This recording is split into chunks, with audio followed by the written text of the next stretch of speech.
Son las 7 en punto de la mañana, las 6 en las Islas Canarias. Muy buenos días, soy Rosana Laviada. Reciban un cordial saludo en nombre de todo el equipo que hace posible este programa. Es la mañana de Federico en Es Radio en este miércoles 24 de julio ya. ¿Qué tal están en este día de Santa Cristina? ¿Han dormido bien? Lo pregunto porque hay quien se queja mucho del calor que ha hecho esta noche. Bueno, pues va a seguir aumentando, van a seguir aumentando los grados en el termómetro porque, bueno, pues estamos a 24 de julio, así que bueno, felicidades a todas las Cristinas, por cierto, en el día de su onomástica.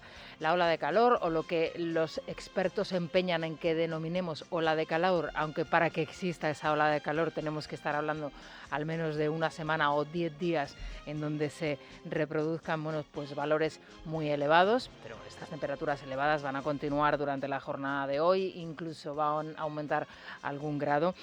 Hay algunos puntos de la península que tienen alertas especiales, en este caso con aviso amarillo o naranja en más de la mitad del país, porque se van a superar hasta los 44 grados.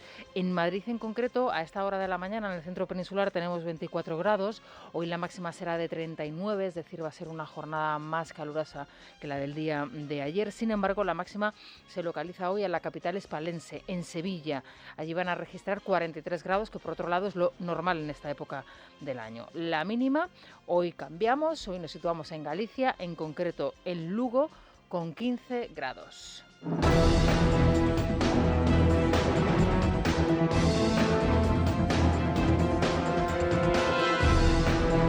Bien, y a esta hora de la mañana les tenemos que contar la última hora que nos llega desde ese trágico accidente que ha sufrido el pesquero Argos Georgia. Al menos 8 muertos, entre ellos 2 ciudadanos, 2 pescadores gallegos y 5 desaparecidos tras naufragar en las Malvinas ese pesquero que llevaba 10 pesqueros españoles a bordo. De los 27 tripulantes del Argos Georgia hay 6 españoles rescatados, 2 de ellos fallecidos y 2 desaparecidos que se sepa hasta el momento. Las primeras investigaciones al respecto hablan de una vía de agua y de las malas condiciones en las que se encontraba la mar.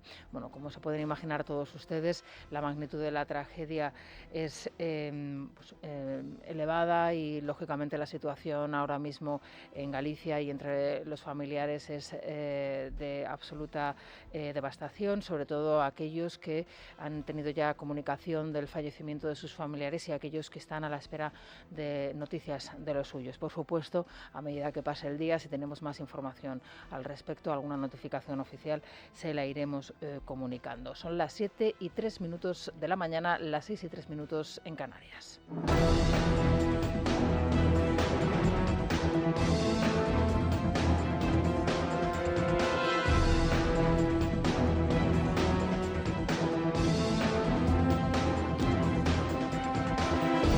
Pedro Sánchez, el ausente. Desde hoy le podemos bautizar o rebautizar así al presidente del Gobierno.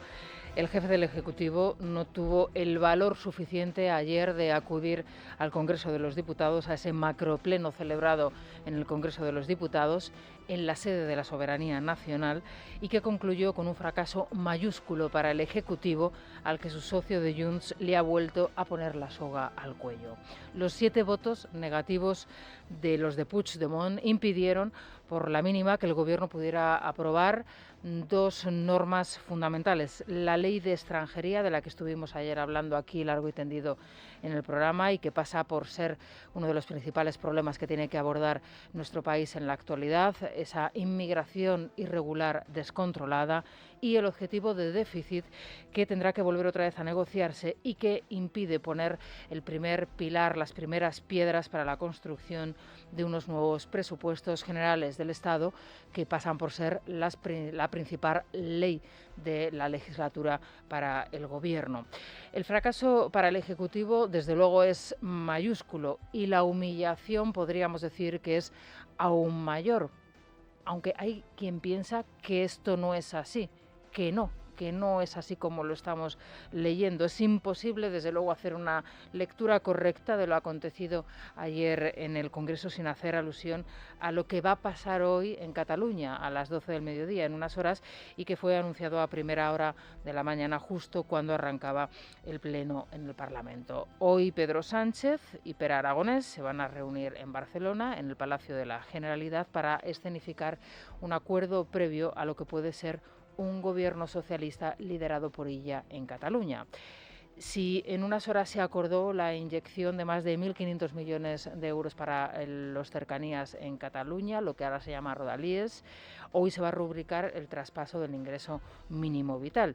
Y va a quedar por resolver, ya saben ustedes, esos 15.000 millones de deuda catalana que el Gobierno se ha comprometido a perdonar, que vamos a pagar el resto de los españoles para que los independentistas catalanes se queden bien contentos. Aunque desde el Gobierno esto se traduce como un acuerdo puntual, la escenificación de un acuerdo puntual, la realidad es que esto es la escenificación previa a un acuerdo probablemente de gobierno y que, lógicamente, la Esquerra Republicana de Cataluña y el propio gobierno socialista de Pedro Sánchez se empeñen en rubricar y en escenificar de alguna manera. Como se pueden imaginar, la noticia del encuentro fue recibida por Puigdemont como una explosión controlada que el golpista fugado se dedicó a descontrolar ya con los 7 votos suyos en el Parlamento. Una Generalitat presidida por el mismo partido que incumple con Cataluña y engorda a la Comunidad de Madrid, allanaría el camino del desastre, para que no quede lugar a duda. Esto es lo que escribía Puigdemont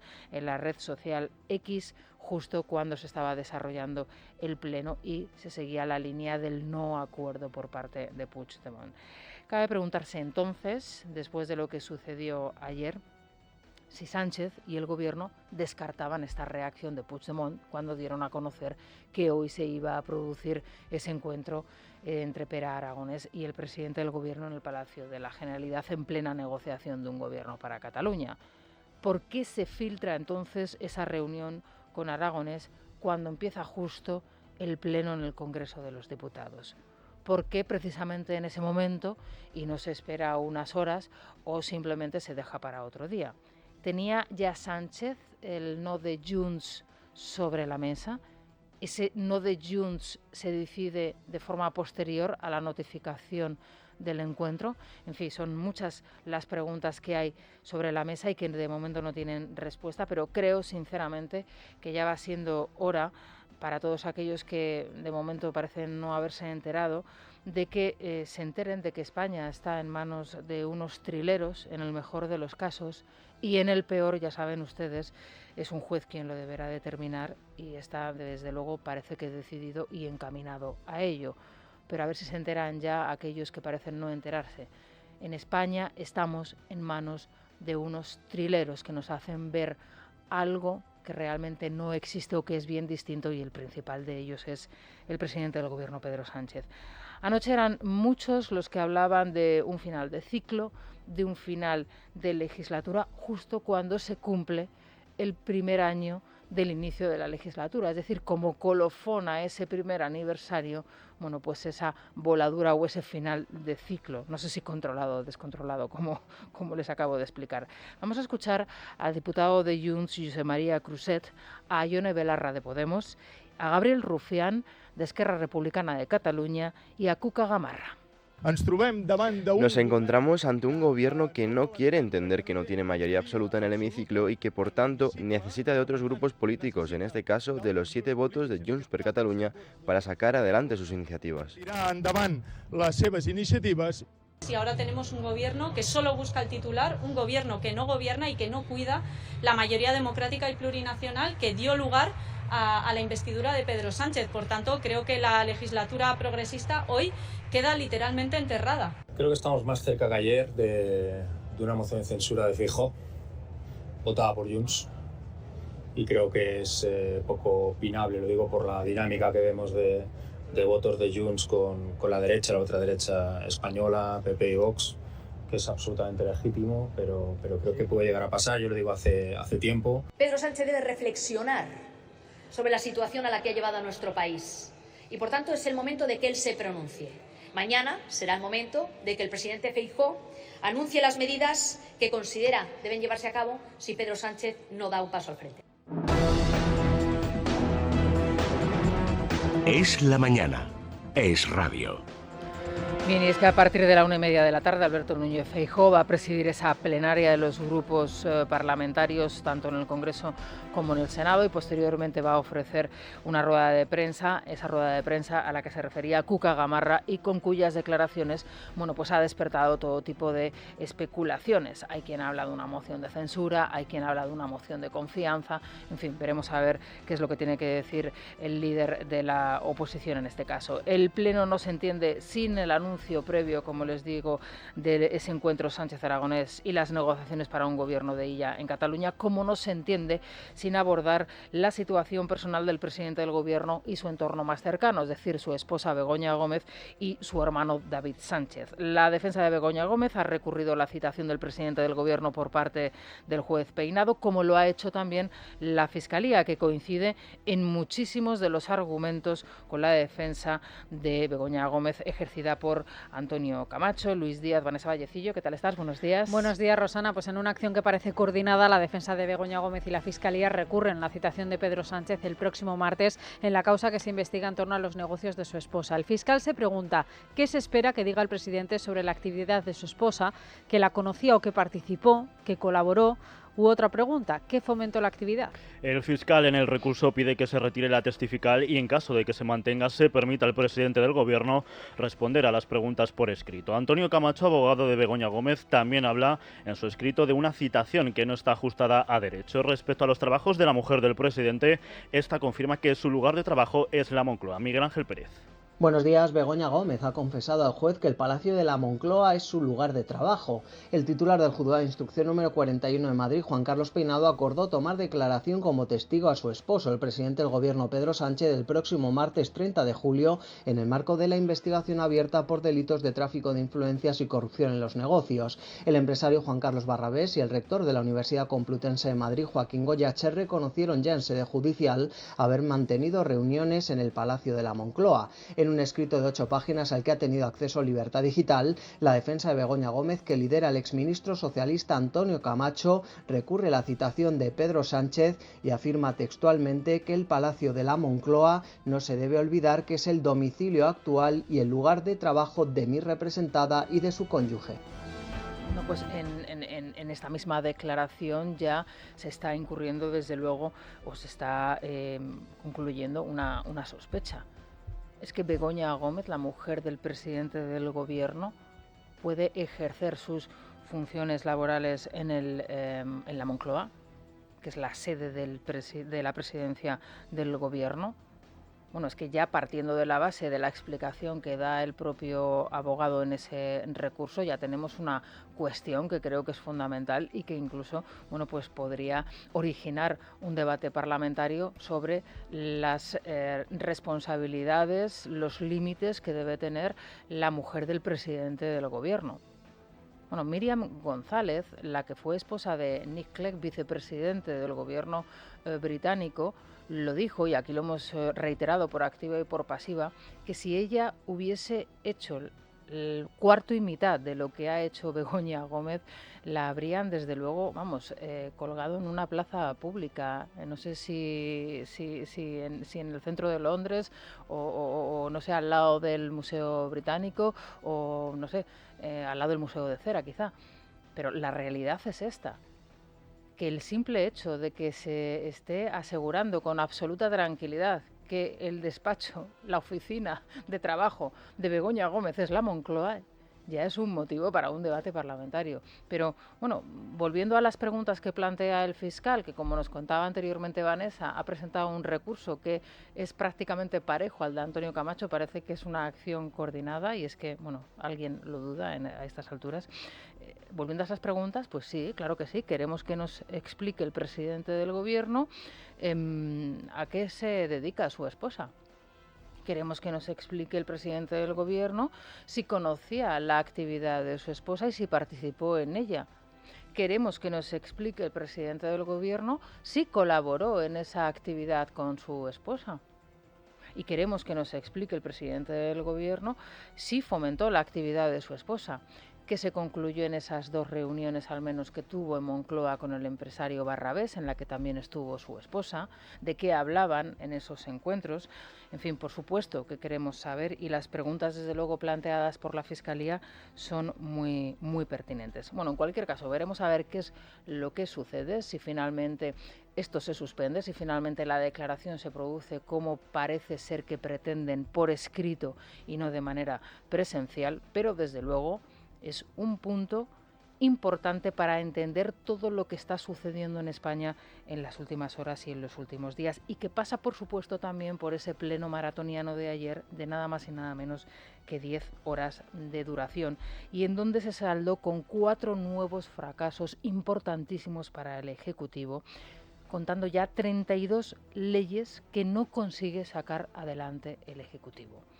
Les decía yo antes, estamos ante un gobierno de trileros, sí, que nos hacen ver lo que no es, pero al mismo tiempo estamos ante un Ejecutivo que tiene la soga al cuello y que está incapacitado, tiene una soga al cuello y está atado de pies y manos por parte de los independentistas, como ayer se volvió otra vez de nuevo a demostrar. Ayer en el Pleno se debatía la reforma del CGPJ, la ley de extranjería, el decreto anticrisis y la ley de paridad, y solo estas 2 cuestiones lograban salir adelante. El último pleno del curso político en el Congreso resultó tan maratoniano como ilustrativo de la precaria estabilidad en la que está sumido el gobierno de Pedro Sánchez. Lo más significativo fue el portazo de sus socios al objetivo de déficit, clave para aprobar los presupuestos de 2025. Sánchez, que en contra de lo previsto no estuvo presente en el hemiciclo, contaba con el apoyo de los socios. Sin embargo, sola desde su escaño, María Jesús Montero veía cómo una orden enviada desde Waterloo hacía virar la situación. La ministra incluso intentó variar el relato, redirigiendo la mirada al PP. Siguiendo la sesión en el Congreso ha estado nuestro compañero Rubén Fernández.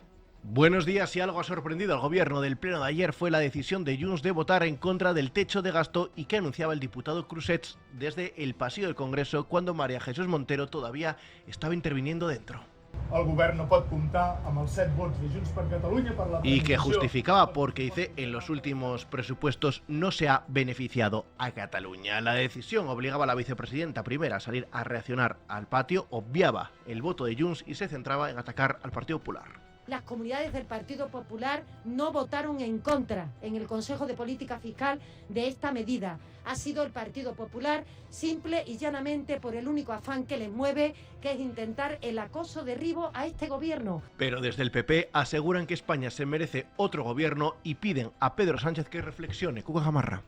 Mañana será el momento de que el presidente Feijóo anuncie las medidas que considera deben llevarse a cabo si Pedro Sánchez no da un paso al frente. Pero hasta los socios ven la legislatura finiquitada. Gabriel Rufián, Esquerra, Yone Belarra, Podemos. Creo que estamos más cerca que ayer de una moción de censura de Feijóo, votada por Junts. Y ahora tenemos un gobierno que solo busca el titular, un gobierno que no gobierna y que no cuida la mayoría democrática y plurinacional que dio lugar a la investidura de Pedro Sánchez. Por tanto, creo que la legislatura progresista hoy queda literalmente enterrada. Fuentes del gobierno restan importancia a este varapalo y afirman que hay tiempo para aprobar el techo de gasto. Sería el Consejo de Ministros después del verano, el 27 de agosto, para tratar de sacar adelante la votación en el Congreso antes del 30 de septiembre, pero ya asumen que este portazo de Junts que marcan dentro de la política catalana dilatará los tiempos de los presupuestos. Sánchez, que estaba previsto que acudiese, canceló a última hora su presencia en el Congreso. La gran cuestión es ¿por qué cancela Sánchez la presencia en el Congreso de los Diputados? ¿Qué sucedió para que Sánchez no acudiese ayer al Congreso de los Diputados y hoy vaya a reaparecer en el Palacio de la Generalidad de Cataluña? Luego, a partir de las 8, vamos a abordar también esta cuestión. ¿Qué se puede esperar de un presidente del Gobierno que se ausenta de uno de los principales plenos, de los más importantes que se desarrollan a lo largo del año de la legislatura y que reaparece en el Palacio de la Generalidad junto al independentismo, al golpismo, una vez indultado, una vez amnistiado en plenas negociaciones para la formación de un gobierno? Eso lo abordaremos a partir de las 8 de la mañana. Hoy el retrato de la vicepresidenta, de María Jesús Montero, sola en la bancada, es desde luego muy ilustrativo, pero bajo mi punto de vista la fotografía que hoy se llevaría el premio es la que firma el fotógrafo, el gráfico del diario El Mundo, la imagen de María Jesús Montero en la bancada del gobierno junto con Santos Cerdán. y Santos Cerdán hablando por teléfono. Y claro, uno se imagina con quién estará hablando Santos Cerdán por teléfono y de repente aparece Puigdemont, ¿no? Bueno, esto sería ya, digamos que una tríada prácticamente imposible, ¿no? La ausencia del presidente Santos Cerdán hablando por teléfono con Puigdemont y al mismo tiempo ese rostro de seriedad de la vicepresidenta del gobierno. En fin, que ayer, fíjense ustedes, el interés que tenían en sacar adelante determinadas leyes y al final para lo que han quedado, y una de ellas importante, aunque no se asumía ninguna de las medidas, de las iniciativas propuestas por el principal partido de la oposición, que daba su no a la ley de extranjería, y aquí lo anunciaba a primera hora de la mañana el vicepresidente del gobierno de Canarias. Bueno, pues finalmente, incluso cediendo en 2 de sus iniciativas a última hora, dejando esas propuestas en 4 y no en 6, al final tampoco pudo salir adelante, precisamente porque Junts tampoco aprobó esta normativa y esa reforma prevista. El Gobierno trató de agotar hasta el final las vías de negociación con el Partido Popular y con Junts para intentar salvar esa norma con el reclamo de los populares y Coalición Canaria de retirarla. La diputada popular Ana Alós reclamaba al Ejecutivo una convocatoria urgente de la Conferencia de Presidentes, tildando el debate migratorio de parche y de chantaje. Vox también rechazó la reforma, señalando que la ley solo beneficia a las mafias. Desde Junts reprochan a Sánchez que la respuesta del Ejecutivo no ha sido negociar, sino abusar del pueblo catalán. Escuchamos a Ana Alós, del Partido Popular, Alberto Rodríguez de Vox y a Miriam Nogueras. Señorías, el problema migratorio no acaba porque lo declare el BOE. El problema migratorio acabará cuando España tenga una política migratoria seria. Y por favor, ahórrense las amenazas al Partido Popular, porque si no fuera por el Partido Popular, además de una emergencia migratoria, tendrían una emergencia humanitaria. Canarias es un polvorín. Ayer anunciaron que habían empezado las repatriaciones. Un avión con 8 marroquíes y 16 policías. ¿Eso es repatriar a Marruecos a la gente que está viniendo?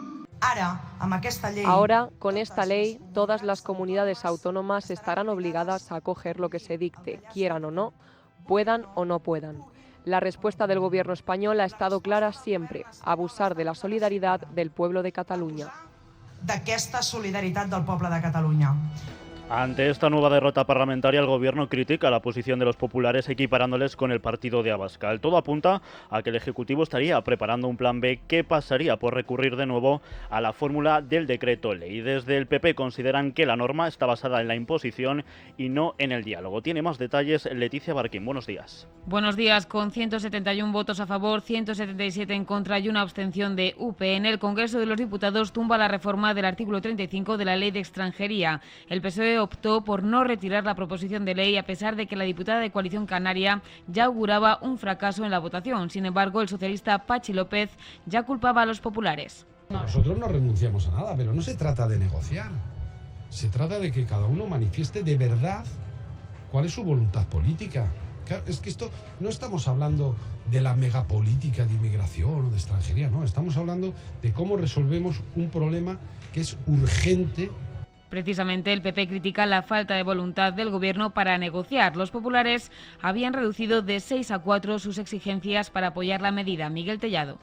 Y el Gobierno a esas 4 exigencias del Partido Popular ha dicho no. Por lo tanto, entendemos que no necesitan nuestro voto. Creemos que si quieren contar con los votos del Partido Popular, tienen que negociar con el Partido Popular. Negociar no se hace vía WhatsApp y nuestras 4 demandas las conoce todo el mundo. Todo mientras Junts, socio de investidura del Gobierno, reiteraba su negativa a apoyar el texto desde primera hora. Fuentes del Gobierno reconocen que esta derrota es difícil de solventar, descartando incluso tramitarlo a través de un decreto ley. Es la mañana. Es radio. Silvia Ribeiro, buenos días. Muy buenos días, Rosana. Bueno, esperamos que hasta ahora no haya ningún atasco, porque Nada. con el calor que hace, si encima estamos en un atasco, horror, ¿no? Pero nada, tranquilito, ¿no? Está tranquilo y aire acondicionado en el coche, todo el mundo, por favor, sobre todo si va a hacer viajes largos. A esta hora en Madrid hay tráfico fluido en los accesos por la M30, con alguna ligera complicación en el nudo sur, como es habitual, y en el centro de la ciudad las mayores dificultades se registran en la calle Alcalá, Gran Vía Princesa y en el paseo de Santa María de la Cabeza. Comprobamos ahora cómo se circula por el resto de carreteras españolas. DGT DGT. Daniel González, muy buenos días. Bueno, son ya las 7:34 de la mañana, las 6:34 en las Islas Canarias. Seguimos informándoles con Silvia Ribeiro y Jaime Fernández de las noticias que nos deja el día, y son muchas. Estamos contándoles ese macropleno de ayer, de nuevo bofetada al gobierno, bofetada a Pedro Sánchez por parte de sus socios independentistas de Junts, que le dijeron no a ese techo de gasto, ese paso previo para la elaboración de los presupuestos generales del Estado y la ley de extranjería, justo unas horas antes de que el presidente del gobierno reaparezca, y digo reaparezca porque ayer no hizo acto de presencia en las 10 horas que duró el pleno en el Congreso de los Diputados, y hoy reaparecerá en el Palacio de la Generalidad de Cataluña junto a Pere Aragonés para, digamos, hacer una prerrúbrica de ese acuerdo de gobierno que previsiblemente, si no cambian mucho las cosas, llevará a Salvador Illa al frente del gobierno de Cataluña. Al menos es lo que piensan muchos analistas a esta hora de la mañana y después de lo acontecido en las últimas horas. Antes de contarles lo que pasó ayer en el Consejo Fiscal, la última de Álvaro García Ortiz, del fiscal general del Estado, y esto nos va a dar mucho que hablar durante la tertulia en el día de hoy. Déjenme que les cuente que hoy se volverán otra vez a batir récords anuales, digamos, de temperatura. No van a ser extremas porque estamos a 24 de julio y es lo lógico y normal a estas alturas del año en el que nos encontramos. Hay que decir que hay varias comunidades autónomas y provincias que están en aviso amarillo. Hoy se van a superar los 40 grados, incluso los 42, 43 grados en algunos puntos de la península, pero ya saben todos ustedes lo que hay que hacer. Ante todo, sentido común. En las horas centrales del día, protegerse del sol, por supuesto no salir a correr ni a hacer ejercicio a las 2 o a las 3 de la tarde, que muchas veces uno se asombra, ¿no?, al ver lo que hacen muchas personas. Es que claro, esto te puede dar un golpe de calor.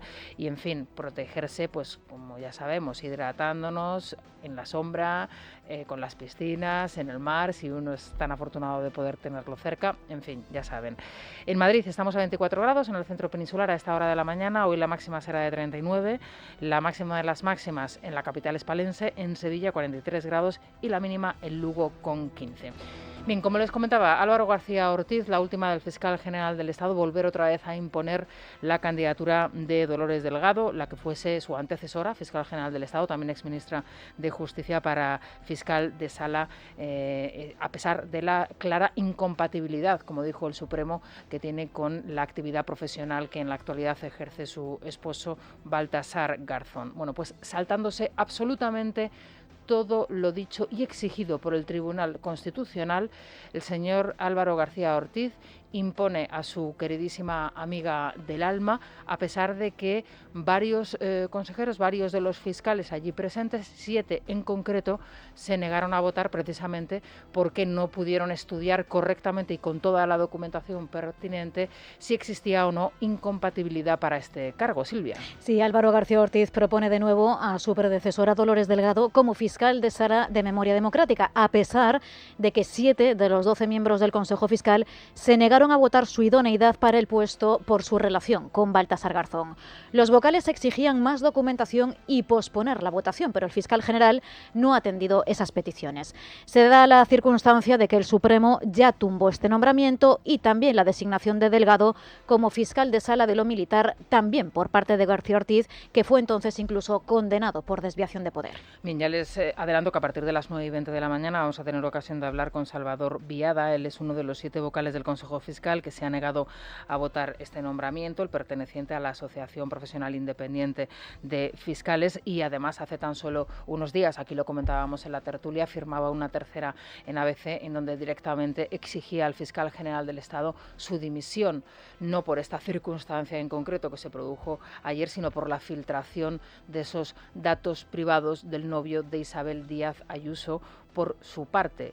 Habérselo ocultado al Consejo Fiscal, haberlo ocultado e incluso haber hecho alguna que otra purga dentro de los fiscales para poder salvar su cuello y su plaza al frente de la Fiscalía General del Estado. De todo esto vamos a hablar con él en unos minutos, a partir de las 9:20 de la mañana, como les digo. Mientras tanto, seguimos teniendo información sobre los negocios de Begoña Gómez y cómo, bueno, pues se llegaron a instaurar y a establecer de manera privilegiada y exclusiva esas cátedras en la Complutense. La Complutense anunció la creación de la cátedra de Begoña Gómez solo unos días después de su reunión con el rector de la Moncloa. Según Libertad Digital, entre el encuentro y la comunicación a la universidad pasaron solo unos días a pesar de que los trámites son habitualmente lentos y farragosos. Goyache, mientras, insiste en que no sabe de qué se le acusa. Por su parte, las acusaciones populares quieren estar presentes o seguir por videoconferencia el interrogatorio a Sánchez. El Gobierno ya no disimula e inicia una campaña política en defensa de Sánchez desde la sala de prensa del complejo presidencial. Pilar Alegría ha cargado contra el juez que investiga a Begoña Gómez y que ha citado a Sánchez como testigo, también contra el PP. Desde Moncloa, la portavoz del Ejecutivo insiste en que no hay caso y aunque no se atreve a acusar en público a Peinado de prevaricación, como sí hacen miembros de su partido en privado, sostiene que estamos ante una causa política. Este asunto es exactamente lo que parece. Esto no es una causa judicial. Esto es una causa política, alentada por la derecha y por la ultraderecha, y que solo tiene un objetivo claro, que es atacar al presidente del Gobierno, atacar a su familia y, por supuesto, también erosionar a este Gobierno progresista. Bueno, este mismo Consejo de Gobierno, digamos que para envolver, la acción del Ejecutivo en la lucha contra la corrupción, pues cesaba a la que hasta el día de ayer era la máxima responsable del Ministerio de Igualdad, ¿no? Dentro del Ministerio de Igualdad, al responsable del Instituto de la Mujer, ahora denominado Instituto de las Mujeres. Bueno, siempre ha sido denominado como Instituto de la Mujer, pero realmente un cese que uno se queda un poco boquiabierto y estupefacto cuando escucha la justificación que da la propia ministra del ramo, Ana Redondo, que horas después de su cese viene otra vez a avalar la acción, tanto pública como privada, de la señora directora del Instituto de la Mujer, diciendo que es una gran trabajadora y que se merece dar explicaciones y además que tiene toda la argumentación preparada para ello. Básicamente parecía que era su abogada defensora. Así que, uno se extraña muchísimo. Por cierto, que es de lo único que ayer sacaba pecho a través de la red social Twitter el presidente del Gobierno, de la aprobación de esa ley de paridad. De hecho, la ley de paridad es la única alusión de Sánchez en Twitter al pleno de ayer. Con la frase "cuando avanzan las mujeres, avanza la sociedad", Pedro Sánchez retuitea a la ministra Ana Redondo el mismo día que el anterior titular del Instituto de la Mujer, Isabel García. Era destituida solo horas después, cuando la ministra había desvinculado el cese del escándalo de los 64 contratos de a dedo que habría conseguido para ella y su pareja de ayuntamientos del PSOE. Yo quiero decir que no voy a hacer leña del árbol caído. Me parece que ha sido una trabajadora estupenda, una buena colaboradora en estos meses que hemos tenido oportunidad de trabajar juntas. Y yo le agradezco el esfuerzo y también le agradezco su sinceridad a la hora de exponer pues su situación y que ha sido también de acuerdo con ella el dejar esa responsabilidad. Y a 5 días que se celebren las elecciones en Venezuela, escuchen lo que nos llegaba desde el país hace tan solo unos minutos. El único candidato que garantiza la paz, la estabilidad, la tranquilidad y la democracia en armonía con el pueblo se llama Nicolás Maduro Moro. Nicolás Maduro se presenta como garantía de democracia, pero no acepta que los sondeos que vaticinan una amplia victoria del líder opositor Edmundo González. El régimen chavista ha anunciado que no permitirá entrar en el país a la delegación del Senado español que preveía estar presente en Caracas este domingo. Sí estarán el brasileño Lula da Silva o el expresidente argentino Alberto Fernández, que instan a Maduro a aceptar el resultado salido de las urnas. Mientras, desde Madrid, Leopoldo López denuncia que no serán unas elecciones justas. Parte de las razones por las que estas elecciones no son libres ni no son justas es porque ha habido una manipulación del derecho a elegir y del derecho a ser elegido. Con respecto al derecho a elegir, le cercenaron, le quitaron el derecho a millones de personas que estamos fuera de Venezuela. A pesar de todas esas trabas, la amplísima mayoría va a votar por Edmundo González. Esta es una lucha del bien contra el mal. Pues eran las declaraciones que hacía Leopoldo López a esta casa y veremos a ver qué es lo que sucede con esas delegaciones españolas que lo que tienen que hacer es plantarse en la frontera. Y plantarse en la frontera, dar una rueda de prensa y estar allí establecidas. Si no les dejan entrar, que no les dejen entrar, pero plantarse allí, no quedarse desde luego aquí en España. Sepan, por cierto, también que casi 2 semanas después del atentado que sufrió Donald Trump en los Estados Unidos, pues la responsable, como era previsible, del Servicio Secreto Americano, la señora Schittel, ha presentado su dimisión como es lógico y normal, después de saber lo que estaba allí sucediendo, prácticamente en un descampado, con un granero enfrente y un señor, un chaval con un rifle de asalto en el tejado. Y nadie del servicio secreto de los Estados Unidos había visto que allí se iba a producir un atentado contra Donald Trump, en fin, expresidente del gobierno de los Estados Unidos, por cierto, y lógicamente asistido por los servicios de seguridad. Bueno, la verdad es que el escándalo era mayúsculo y ha tardado demasiado en dimitir y en dejar su cargo esta señora. Son ya las 7:45, nos vamos rápidamente a la prensa económica. Es la mañana, es radio. Buenos días. ¿Qué tal, Rosana? Muy buenos días. Bueno, en fin, es que estaba leyendo la noticia que lleváis el libre mercado y se me estaban poniendo los pelos de punta. Dice, la Unión Europea nos obliga a vestir ropa y zapatos viejos, prohíben, o sea, no es que te aconsejen, te sugieran, no, prohíben tirar la ropa pasada de moda o directamente ya destrozada y con todo tipo de pelotillas para forzar su reutilización. Bueno, así es. De una recomendación pasamos a una directiva y a un reglamento en el que la Unión Europea está directamente diciendo a los Estados miembros que tienen que pues poner en marcha planes para que sus ciudadanos no tengamos opción de elegir si estamos ya cansados de una americana o de un pantalón o de una camisa o de unos zapatos, sino que simplemente si todavía te lo puedes poner, sigue poniéndotelo porque hay que reutilizar y tratar de reducir la huella de carbono en la producción de nueva ropa. Yo no sé, la industria textil o zapatera qué opinará de esto, pero bueno, es un paso más en ese intento por parte de las grandes organizaciones gubernamentales de controlarnos la vida. O sea, ya nos dicen qué nos tiene que gustar y qué no, bueno, y en qué materia podemos de tirar vestir y qué no podemos tirar, ¿sabes? Pero bueno, pero ¿hasta dónde vamos a llegar? Casi te diría, incluso con el negocio que algunos hacen con la basura, también el negocio que algunos hacen con la ropa que se deja en las parroquias o que se deja, porque no siempre se tira. No, que esa es de otra. hecho, Esto no lo oímos en la reutiliza directiva. mucho, Oye, sí. hay mucha gente que lleva la ropa a una parroquia, que lo deja en esos contenedores donde luego las organizaciones no gubernamentales se supone que hacen buen uso de ella. O que se lo da a un familiar para que lo reutilice, o a un amigo que ha tenido un niño, o en fin, es que Escucha, se pueden hay hacer... mercados de ropa de segunda mano claro muy que barata sí. a la que acude mucha gente para comprar prendas. Bueno, pues nada, esto está muy mal. Lo que hay que hacer es seguir utilizando la misma ropa que utilizábamos. Bueno, parece un chiste, pero lamentablemente es Oye, realidad. pues Yolanda Díaz no parece que utilice mucho de segunda mano, ¿eh? No da la sensación, ¿no? Ella ¿Verdad? el reuse, no.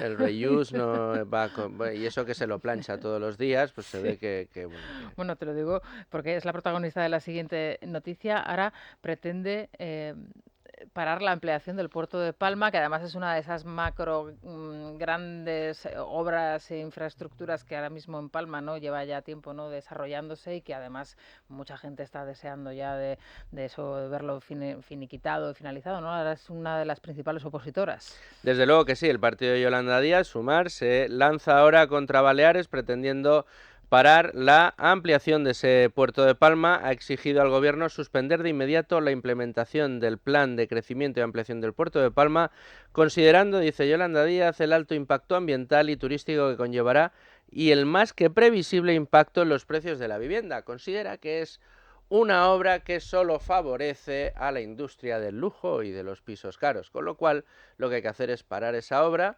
Evidentemente dejarlo a medias porque ya está bastante avanzada y bueno, pues de nuevo cosas que parecen un chiste, bueno, pues no lo son, es la realidad. Es una vicepresidenta del Gobierno de España que está tratando de frenar el progreso, el avance, bueno, la modernización de una zona además especialmente importante en nuestro país, por cuanto es una de las puertas grandes del turismo en España. Y además es una obra, es una idea, ¿no? que siempre ha estado de alguna manera, no voy a decir gafada, pero casi. A mí me contaba el que fue durante un tiempo su presidente, el señor Bauzá, el proyecto que ellos tenían, ¿no? Para, digamos, unir toda esa parte, ¿no?, del puerto desde la catedral hasta la parte más, bueno, son kilómetros y kilómetros de costa, pero todo ello unido con ese gran puerto y bueno, siempre parece que ha habido alguna traba en el camino. En cualquier caso, oye, lo tienen complicado en este caso en Baleares, entre la campaña que están haciendo en contra de los turistas en estos puntos, también en Cataluña, que Desastrosa. es absolutamente vergonzosa.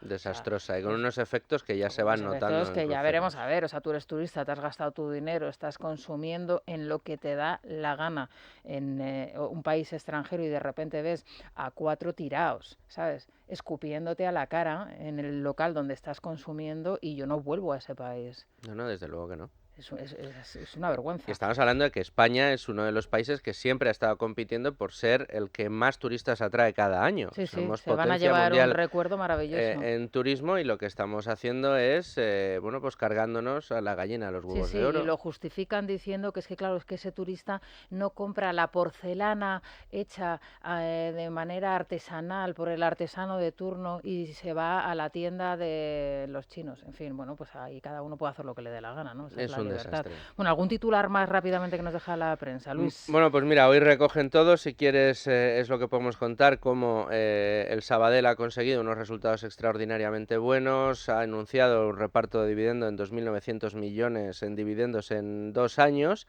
y todo en la OPA, en plena OPA del BBVA sobre esta compañía.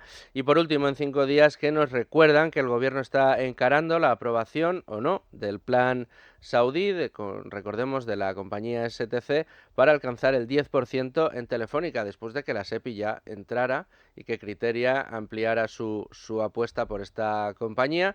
Es previsible que esta decisión llegue antes, justo tras el verano, cuando termine el verano. Estos son los titulares que te destaco en el día de hoy en la prensa económica. Muy bien, pues muchísimas gracias, Luis. Nos Un gusto. escuchamos a partir de las 9 en punto con la apertura de la bolsa. Ahora se van a quedar con las noticias más cercanas, las de su comunidad, y enseguida comienza ya nuestra tertulia hoy con Alejandro Vara, con Francisco Maruenda y, como les adelantaba anteriormente, con esa entrevista que tenemos con el fiscal Viada, que ayer estuvo en ese Consejo Fiscal, en donde de nuevo Álvaro García Ortiz impuso a Dolores Delgado como fiscal de sala, a pesar de que el Tribunal Supremo en varias ocasiones había dicho que había que estudiar esa incompatibilidad de su nuevo cargo con la acción laboral que tiene su marido, el ex juez Baltasar Garzón, y a pesar de que no habían contado con el material suficiente para estudiar esa supuesta y esa posible incompatibilidad, y 7 de los fiscales se manifestaron en contra del material que tenían para poder abordar esa votación, Álvaro García Ortiz impuso su criterio y de nuevo propone a Dolores Delgado como fiscal de sala. Veremos a ver, porque el caso puede volver de nuevo otra vez al Tribunal Supremo. En cualquier caso, lo vamos a abordar y nos va a contar qué es lo que pasó ayer en ese Consejo Fiscal el señor Viada en unos instantes, en unos minutos, aquí en Es la Mañana. Es Radio.